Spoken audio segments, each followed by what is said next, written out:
E rogo-vos, irmãos, que reconheçais os que trabalham entre vós, e que presidem sobre vós no Senhor, e vos admoestam, e que os tenhais em grande estima e amor, por causa da sua obra, tende paz em vós.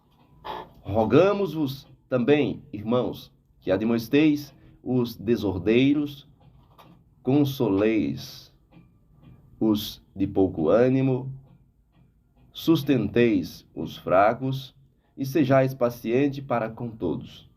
Vede que ninguém dê a outro mal por mal, mas segue sempre o bem, tanto uns para com os outros, como para com todos.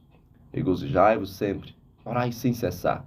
Em tudo dai graças, porque esta é a vontade de Deus em Cristo Jesus para convosco. Não extingais o espírito, não desprezeis as profecias, examinai tudo, retende o bem, abstende-vos de toda a aparência do mal, e o mesmo Deus de paz vos santifique em tudo, e todo o vosso espírito, e alma, e corpo, sejam plenamente conservados, irrepreensíveis para a vinda de nosso Senhor Jesus Cristo. Fiel é o que vos chama, o qual também o fará. Irmãos, orai por nós. Saudai a todos os irmãos em ósculo santo. Pelo Senhor vos conjuro que esta epístola seja lida a todos os santos irmãos. A graça de nosso Senhor Jesus Cristo seja convosco.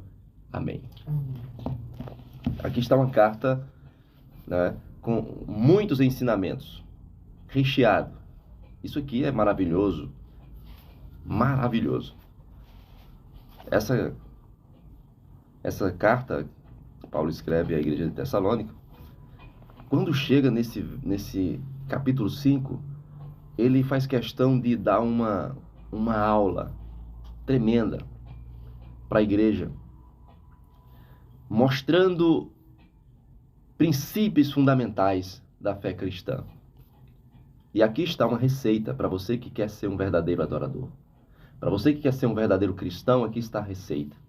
Independentemente de qual denominação você frequente, saiba que a Bíblia é a única regra de fé e conduta. É somente através das Escrituras que nós podemos conhecer a vontade de Deus. É só através da Bíblia que nós podemos agradar a Deus. Todas as nossas doutrinas, nossos ensinamentos deverão estar atrelados na Bíblia. Tudo que nós ensinamos deve ter bases na Bíblia. Não podemos criar ensinamentos ou doutrinas. Os ensinamentos e a doutrina sã está na Bíblia. E somente ela pode ser pregada. Só podemos pregar de forma biblicamente, porque esta é a nossa regra de fé, é o nosso manual. Por isso, meus amados, observe com atenção o que Paulo nos ensina através desses versos. Ele começa no verso 12 dizendo: e rogamos-vos, irmãos, que reconheçais os que trabalham entre vós e que presidem entre vós no Senhor e vos admoestam. Ou seja, que as pessoas reconheçam o trabalho e o esforço daqueles que realmente ministram com seriedade, aqueles que são obreiros, dirigentes, aqueles que são líderes que realmente se importam com o rebanho, aqueles que realmente têm o dom de pastorear, que não são impostores, que não são corruptos, que não são falsos, os verdadeiros, aqueles que lideram com sabedoria, aqueles que pastoreiam com amor e dedicação, esses deverão ser reconhecidos pela igreja. E ele diz no verso 13, e que os tenhais em grande estima e amor, por causa da sua obra, tende paz entre vós. Deve haver unanimidade. Nós devemos estar em harmonia e em comunhão com os nossos líderes, quando eles nos ensinam de acordo com as Sagradas Escrituras. Aqueles que lideram com seriedade deverão ser honrados, reconhecidos, para que eles possam ter prazer mais ainda e alegria em obedecer o seu chamado. Isso é maravilhoso. Quando chegamos no verso 14, nós nos maravilhamos quando ouvimos Paulo dizer: rogamos-vos também, irmãos, que admoesteis os desordeiros, consoleis os de pouco ânimo, sustenteis os fracos e sejais pacientes para com todos. Olha o ensinamento que Paulo dá para que nós não venhamos de maneira nenhuma errar com o julgamento para com a igreja. Primeiro ele diz que devemos admoestar os desordeiros. Os desordeiros deverão ser admoestados. Não podemos deixar que alguém erre e venhamos passar a mão na cabeça. Não, tem que ser admoestado, tem que ser repreendido, tem que ser disciplinado, tem que ser ensinado, tem que ser, sim, pressionado para que ele venha acordar e venha deixar o seu mau caminho. Então as pessoas que estão desordenadas têm que ser colocadas em ordem. E se elas não quiserem, aí é problema delas. Tem que receber a punição. Tem que ser disciplinado. Paulo está dizendo que os desordeiros deverão ser admoestados. Admoestem. Vá lá, ensine para ele e mostre para ele que ele precisa mudar. Mas ele diz assim: consolei-os de pouco ânimo, porque existem alguns que estão desanimados. Alguns que estão ali meio em dúvida, meio passando por momentos difíceis, e é necessário que nós venhamos consolar. Nós devemos consolar uns aos outros. Nós devemos estar junto com essas pessoas para cantar hinos, para orar, para meditar, para falarmos das coisas de Deus, para contar as obras de Deus, para que essas pessoas possam ser consoladas. Olha que coisa linda. Depois ele diz: sustenteis os fracos. As pessoas que estão fracas, irmãos, deverão ser sustentados. Isso em todos os sentidos, tanto material como espiritual. Se está fraco por falta de alimento, temos que alimentar. Se está fraco por uma enfermidade, temos que dar medicamento. Se está fraco na fé, temos que levar para ele uma palavra de ânimo.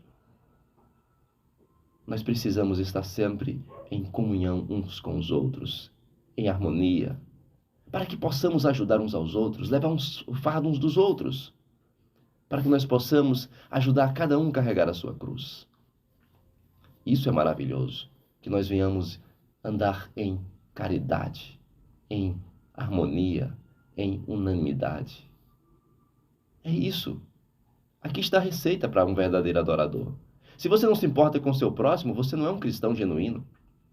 Se você amanhece o dia e não lembra do seu próximo, se você não se preocupa como está o seu próximo, o seu vizinho, o seu amigo, o seu irmão, o seu parente, você precisa se preocupar.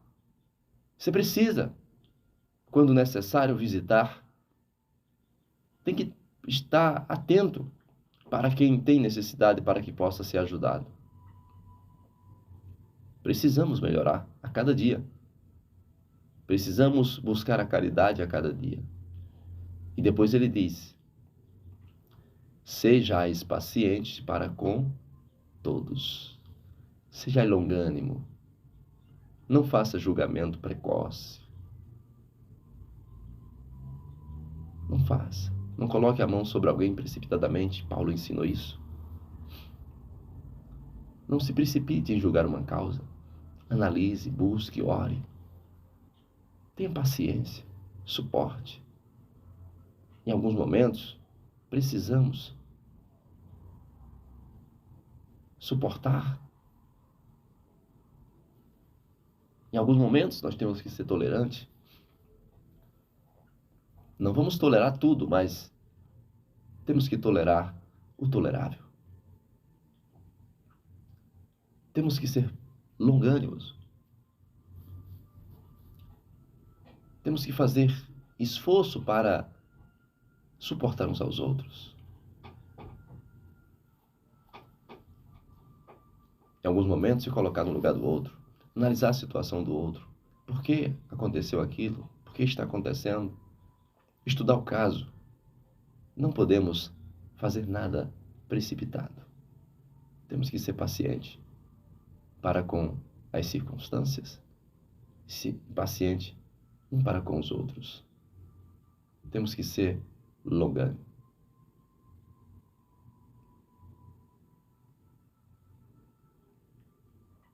A longanimidade é um atributo divino. É uma dádiva de Deus. É um fruto do Espírito. Longanimidade. Devemos ser longânimos.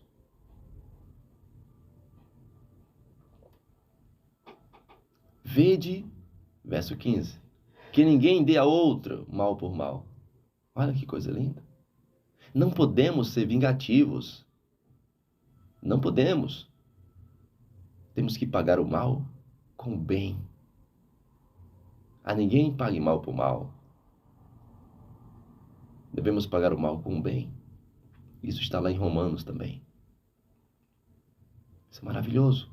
Não podemos pagar o mal com o mal, mas com o bem. Ele continua dizendo, mas segue sempre o bem, tanto uns para com os outros, como para com todos. Tanto você tem que ser bom para com uma pessoa, como para todas as pessoas. Temos que amar incondicionalmente, fazer o bem sem olhar a quem, ajudar quem precisa, quem necessita, independentemente de se ele vai ou não agradecer, independentemente se ele vai ou não reconhecer, não importa. Estamos fazendo para Deus, estamos fazendo porque somos cristãos e esse é o nosso dever e porque amamos o nosso próximo. Aí no verso 16 ele diz, regozijai-vos sempre. Sejam felizes. Aproveitem, experimentem, usufruam da felicidade do Espírito, da alegria da salvação, da certeza da vida eterna. Regozijem, aproveitem, alegrem-se. Sejam participantes da alegria, da salvação, da graça de Deus. Recebam o gozo do Espírito, que também é um atributo divino. É um atributo que vem de Deus. O gozo do Espírito é um fruto do Espírito. É um dos frutos que está lá em Gálatas.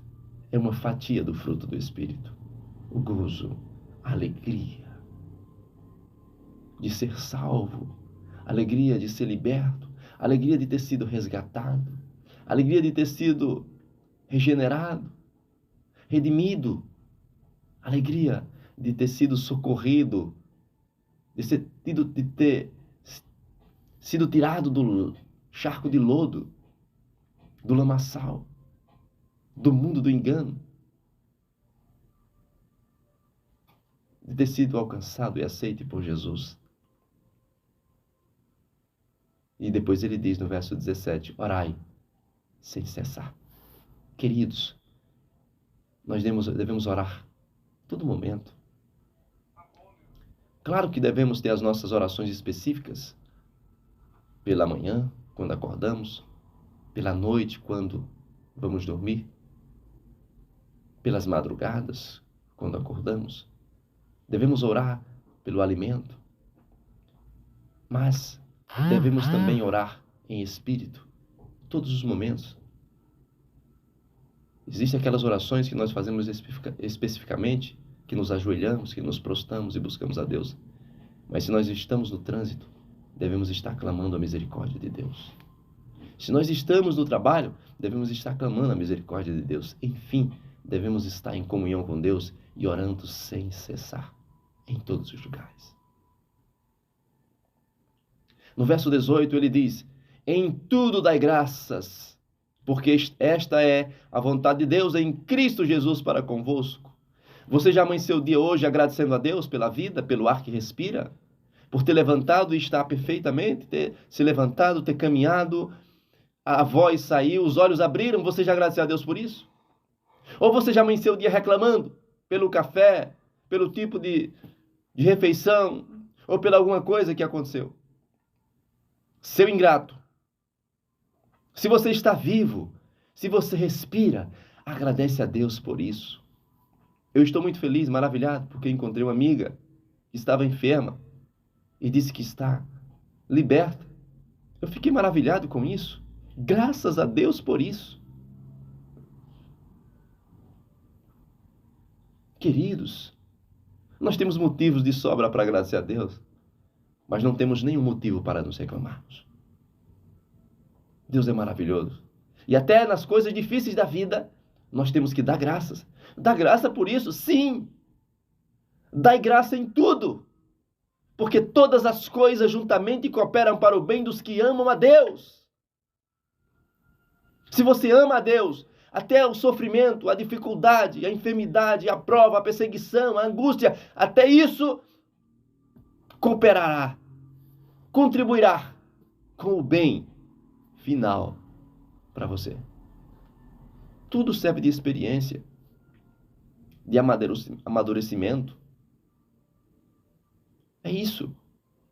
Devemos dar graças a Deus por tudo. Venha o que vier, graças a Deus. Louvado seja Deus, bendito seja Deus, engrandecido seja Deus.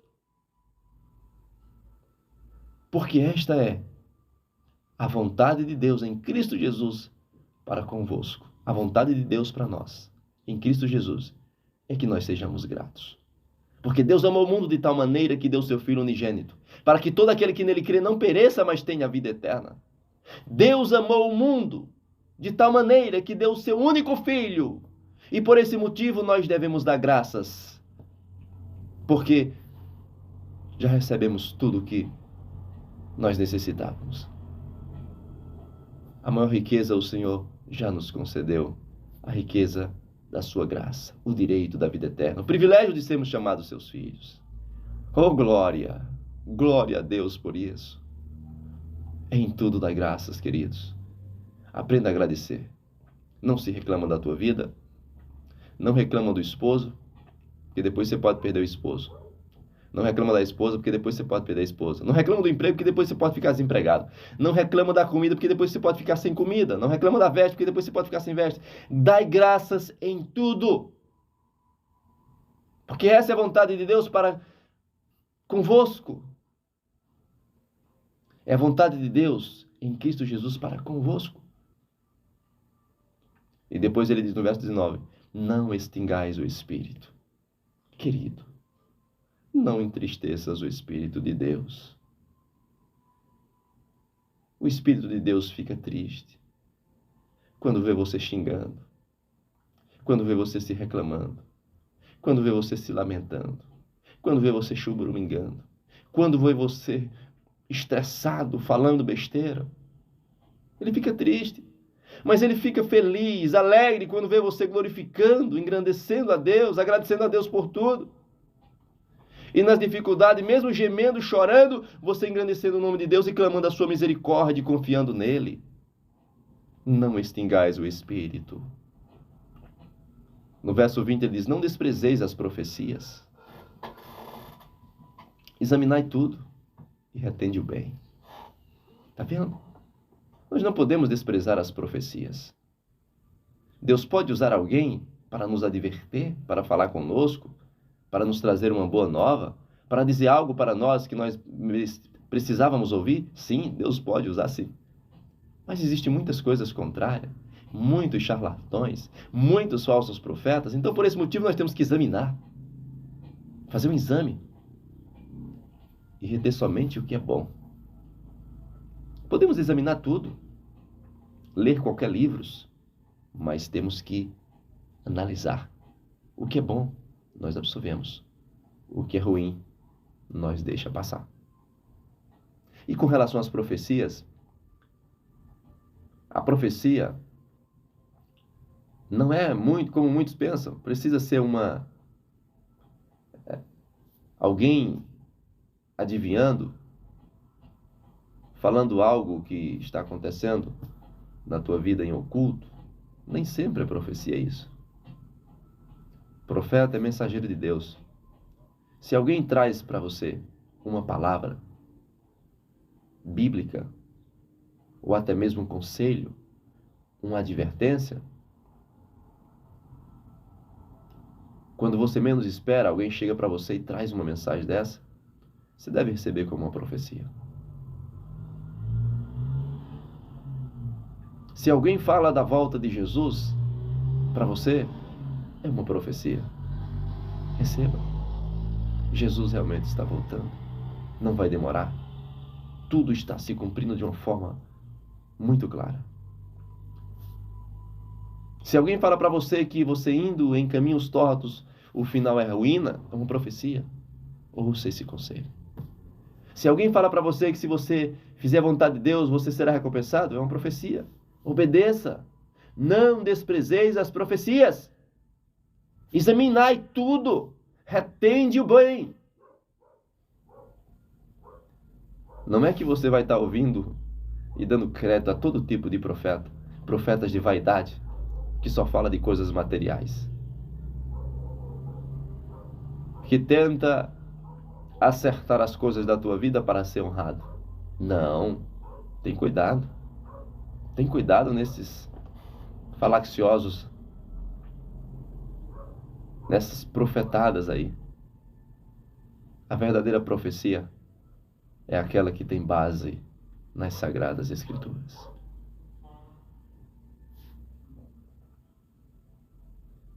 Abstende-vos de toda a aparência do mal. Verso 22. Muitas pessoas acham que não precisam fugir da aparência, somente do mal. Mas a aparência do mal pode ter o mal por trás. Foge do mal e da aparência. Você suspeita que algo pode te levar a uma coisa pode te levar a outra coisa pior. Então foge. Um abismo leva a outro abismo. Se um ambiente pode te levar a um constrangimento, foge dele. Se algo que você fez pode trazer consequências ruins, não faça mais. Se é uma amizade que você fez pode trazer uma tentação, se afasta. Se você foi em um certo ambiente e o ambiente não era envolvido com as coisas sadias, mas estava envolvido com coisas desagradáveis, que não combina para um cristão, não frequenta mais esse ambiente. Nós temos que fugir do mal, da aparência do mesmo. Tudo aquilo que pode nos levar ao pecado, nós temos que nos afastar. Às vezes tem pessoas que não se libertam de tal coisa porque não deixam a amizade. Às vezes tem pessoa que não se liberta de tal coisa porque não deixa o ambiente. E assim por diante. Se você consegue usar o celular e dominar o celular, então ele pode fazer o bem para você. Mas se você é dominado pelo celular, infelizmente, você não pode usar o celular. Se você não consegue ter domínio sobre a internet, mas ela te domina, então você vai se perder com ela. Então você só pode possuir aquilo que você pode dominar. Aquilo que te domina você não pode possuir. Você está perdendo tempo, está sendo prejudicado por causa do celular, se afasta do celular. Se você é viciado, passa a usar menos. Se usar o celular à noite te traz tentação, não use mais à noite. Então aprenda a fugir do mal e da aparência do mesmo. Aprenda a fechar as brechas para o pecado na tua vida. Se você é viciado em jogo, desinstala os jogos do celular. Se é viciado em pornografia, vai lá e bloqueia vai lá e pesquisa como bloquear os conteúdos ilícitos, para que não acesse mais essas coisas. Querido, foge do mal e da aparência do mesmo, porque senão você vai ser condenado pelas concupiscências da carne. Então, o que nós precisamos fazer para vencer as nossas fraquezas? Em primeiro lugar, nós temos que orar e jejuar e buscar ao Senhor constantemente. E em segundo, devemos tomar atitudes pela guia do Espírito de Deus e começar a fazer uma limpeza, retirando da nossa vida aquilo que nos atrapalha. E olha o que ele diz no verso 23. E o mesmo Deus de paz vos santifique em tudo. Sede santo, porque o Senhor vosso Deus é santo.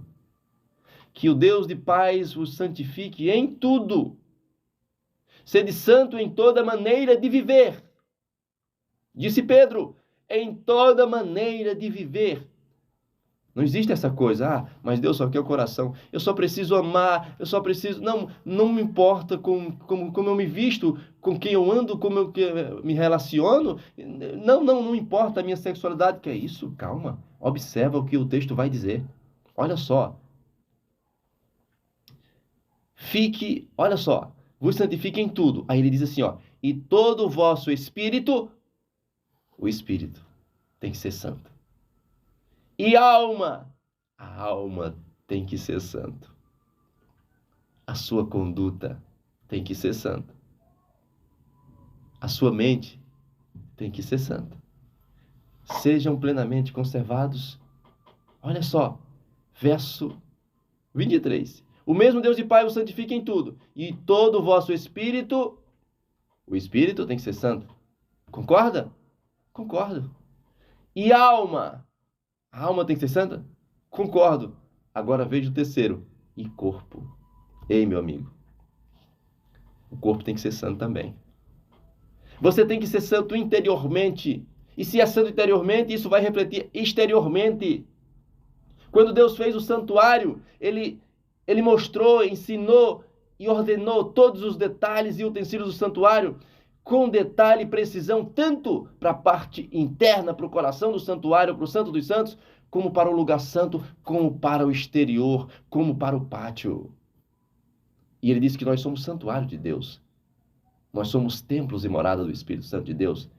Nós temos que ter cuidado e guardar não só o nosso espírito, mas a nossa alma e o nosso corpo.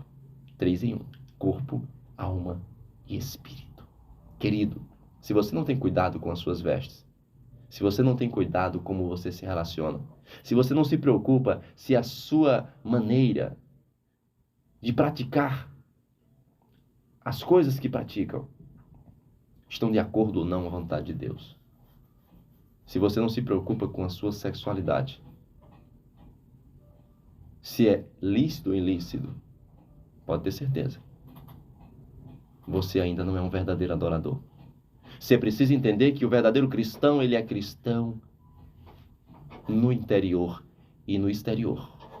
Ele não precisa dizer para as pessoas, eu sou um cristão. As pessoas olham para ele e vê que ele é um cristão, mas vê ele como cristão de longe. Lá vem um homem de Deus. Chegou um homem trazendo o recado de um profeta para o rei. E o rei disse, como era esse homem? Ele se vestia assim. Ele disse, já sei, era o profeta. Era Elias, era o tesbita.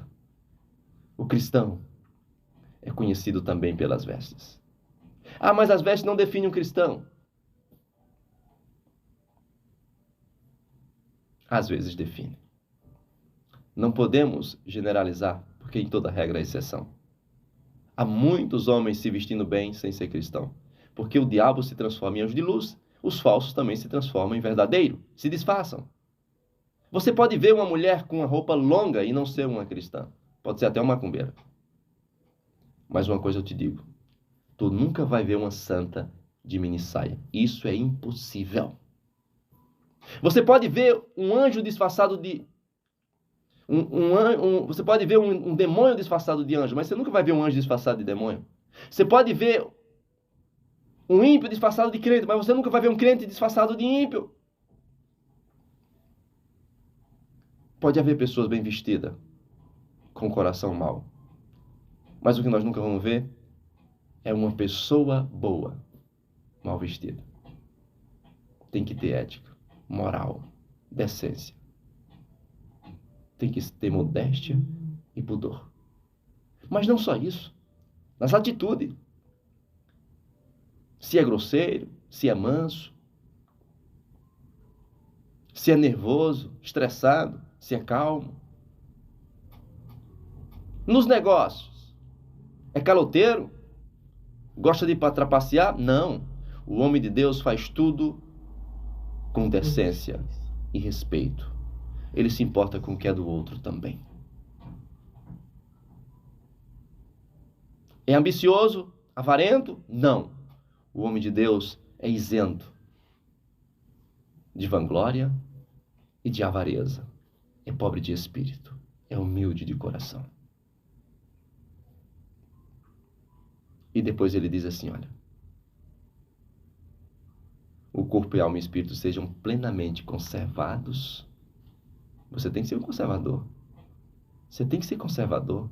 Você tem que manter os princípios judaico-cristãos, aquilo que Deus determinou para que fôssemos mantidos, aquilo que é eterno, que devemos manter até a volta de Jesus, você não pode de forma nenhuma negociar. Os valores não podem ser negociados. Aprendeu com Deus ensinamentos que realmente servem para todos, vamos manter. Vamos ser conservadores. É isso. E depois ele diz assim, ó. Conservando irrepreensíveis para a vinda de nosso Senhor Jesus Cristo. Você está esperando a vinda de Jesus? Você quer subir com Jesus? Você quer morar com Jesus? Você quer viver com Jesus? Pois seja isso aqui, meu querido. Purifica-te. Corpo, alma e espírito. Ou então você vai ficar de fora. No verso 24 ele diz, fiel é o que vos chama, o qual também o fará. Olha, fiel é o que vos chama, o qual também o fará. Se Deus é fiel, porque Deus é fiel, Ele também nos fará fiéis. Se o que nos chamou é fiel, Ele vai querer que nós o imite. Ele vai nos modelar para que podemos imitar a Ele. É isso, meu querido. Olha o que ele diz no verso 25, irmãos. Orai por nós. Saudar todos os irmãos em ósculo santo. Paulo fala muito sobre o ósculo. Tem muitas pessoas que criticam o ósculo. Nós, por exemplo, saudamos com o ósculo. Por que tanta crítica a uma coisa bíblica, hein? Por que tanta crítica? Ah, mas isso é um uso e costume. Sim, um uso e costume dos judeus, um uso e costume dos cristãos. Quer dizer que eu posso adquirir um uso e costume do mundo e não posso adquirir um uso e costume de cristão? Eu prefiro ficar com usos e costumes da Bíblia. Ósculo santo, véu, para as mulheres. Pelo menos é um uso e costume bíblico, judaico-cristão, do que uso e costume do mundo. Jogar futebol, jogar Free Fire, usar shortinho, camiseta, estar na praia no fim de semana, bebendo cerveja, curtindo com os amigos. Esses usos e costumes do mundo eu não quero para mim. Porque o Senhor disse não através do seu servo, João. 1 João capítulo 2, verso 15. Não ameis o mundo, nem o que no mundo há. Porque quem ama o mundo, o amor do Pai não está nele. Porque tudo que há no mundo é cobiça dos olhos, cobiça da carne, soberba da vida. Eu prefiro os usos e costumes bíblicos. Porque isso eu sei que é bom para mim. Não há pecado nisso. Saudar todos os irmãos em ósculo santo. Não é um ósculo de falsidade como Judas. É um beijo santo. Pelo Senhor vos conjuro que esta epístola seja lida a todos os irmãos. Olha, é para todos, viu? Isso aqui é um ensinamento universal. Ah, mas isso era para os judeus, não é para todos. Todos os irmãos, em todos os lugares do mundo. É para a igreja, é para nós, é para você, meu irmão. Pelo Senhor vos conjuro que esta epístola seja lida a todos os santos irmãos. A graça de nosso Senhor Jesus Cristo seja convosco. Amém. A graça, favor imerecido. O favor imerecido. A caridade. O amor incondicional. O amor ágape. É isso. O amor sacrificial. A graça. essa maravilha, essa riqueza esteja convosco dentro dos vossos corações, para que possamos amar, suportar, perdoar, e para que temos a humildade de entender que aquilo que Deus deixou para nós tem valor e devemos seguir e manter, e não simplesmente por causa da cultura de um país desprezarmos a cultura do cristianismo. Aleluia. Nós não precisamos seguir as culturas do mundo. Nós temos uma cultura, nós temos um estilo, nós temos um padrão. Que Deus vos abençoe. Em Cristo Jesus. Amém.